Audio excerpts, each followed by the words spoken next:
Consider waking up tomorrow and discovering that every choice you have ever made was already known before you were born. Not guessed, not predicted, known. Every friendship, every heartbreak, every victory, every failure, even the exact moment you are listening to these words, already woven into a design older than the stars. This wasn't just a philosophical thought experiment. For the ancient Greeks, it was reality. Above kings, above heroes, above even the gods. There existed three mysterious figures whose power no one could escape. Not Zeus, not Apollo, not Athena, the Fates. Known as the Moirai, they rarely appeared in myths, yet whenever they did, everyone became silent.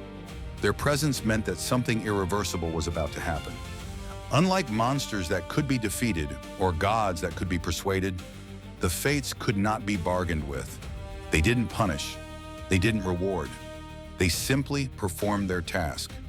One spun the thread of life, one measured its length, one cut it. That was all. No speeches, no emotion, just certainty. It is strange that the Greeks imagined ultimate power not as a king sitting on a throne, but as three women quietly weaving in the dark. Even Zeus, ruler of Olympus, often bowed before destiny. This raises an uncomfortable question. If even the gods could not escape fate, what chance do we have? Three sisters, one universe. The oldest sister was Clotho. Her name means the spinner. She began every human life by spinning a thread from her spindle. Birth was not random. It was the moment your thread entered existence. Next came Lachesis. Her role was measurement. She determined how long your thread would stretch. Not only the number of years you would live, but perhaps the shape of your experiences. Some threads curved unexpectedly, others tangled, some seemed painfully short, others extended across generations. Finally came Atropos. Her name means the unavoidable. She carried enormous shears. When she cut the thread, nothing could reverse the decision. No medicine, no prayer, no miracle. The thread simply ended. Modern audiences often interpret this as cruel, but the Greeks didn't necessarily see cruelty. They saw order. Imagine a universe where nothing ever ended. No death, no endings, no conclusions. Without limits, stories lose meaning. Music without silence becomes noise. Life without death becomes endless repetition.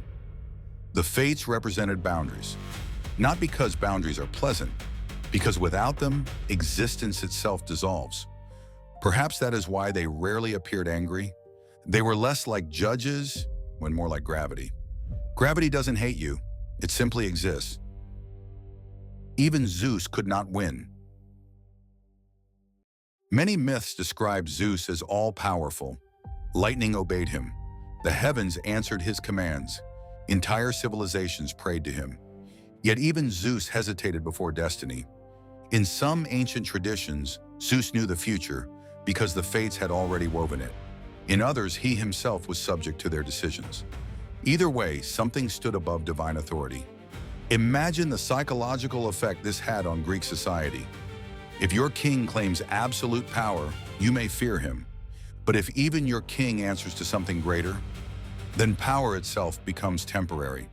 Achilles could be the greatest warrior alive, yet he could not escape his destined death. Oedipus spent his entire life trying to outrun prophecy. Every attempt to avoid fate became another step toward fulfilling it. The lesson wasn't merely that fate exists, it was that resistance often becomes cooperation. Sometimes our greatest efforts to avoid suffering create the very suffering we fear. Is this really mythology or simply psychology? How many times have we sabotaged ourselves while desperately trying to control the future? Perhaps the Greeks understood something timeless. Our obsession with certainty often traps us more effectively than uncertainty ever could. Are we really free? Thousands of years later, philosophers are still arguing with the Fates.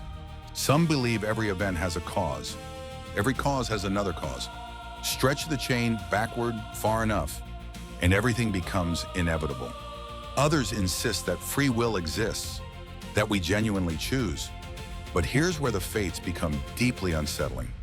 Maybe they don't eliminate choice. Maybe they simply know the result. Think about reading a novel you've already finished. The characters still make decisions. They still struggle. They still love. But you already know the ending. Their freedom exists inside a story whose conclusion has already been written. Perhaps the universe works the same way. From our perspective, we experience uncertainty. From another perspective beyond time, everything already is. This idea appears surprisingly modern. Physicists sometimes describe time not as a flowing river, but as a landscape where past, present, and future coexist. Whether that interpretation is correct remains debated. Yet the image resembles the ancient thread, one complete line, visible only from above. The fates may have been less primitive than we assume.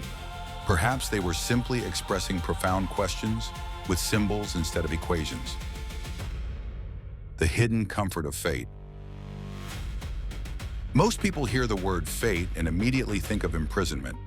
No freedom, no hope, no responsibility. But the Greeks found another possibility. If some things truly cannot be changed, then perhaps they don't deserve endless anxiety. Stoic philosophers later embraced this insight. Focus your energy only on what belongs to you. Not the weather, not death, not other people's opinions, only your character. The fates control the thread. You control how you walk along it. Imagine two travelers heading toward the same destination. One spends every mile screaming that reality is unfair. The other notices the mountains, the conversations, the stars. The destination never changes, but the journey becomes completely different. Acceptance is often misunderstood as surrender. It isn't. It is refusing to waste your life fighting walls that do not move. There is extraordinary peace hidden inside limits. The moment you stop demanding that life obey your expectations, life becomes easier to inhabit. Perhaps this explains why so many ancient thinkers respected the fates instead of fearing them. They reminded humanity that control is always smaller than we imagine. We are all holding a thread. The strangest thing about the fates isn't that they decide when we die. It is that they force us to ask what makes a life meaningful in the first place. Suppose you knew exactly how many days remain.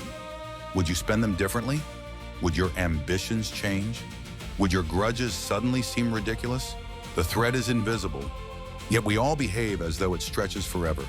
We postpone conversations, delay dreams, wait for the right time. But Atropos has never promised another tomorrow. The ancient Greeks were not obsessed with death because they were pessimists. They were obsessed with death because endings give shape to beginnings. Every masterpiece ends. Every symphony reaches its final note. Every sunset disappears. And precisely because these moments end, they matter. Perhaps that is the deepest lesson of the fates. Not that life is predetermined, but that life is precious because it is limited.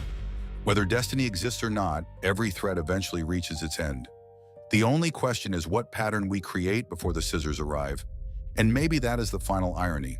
The fates may weave the thread, but the meaning of the journey has always belonged to us.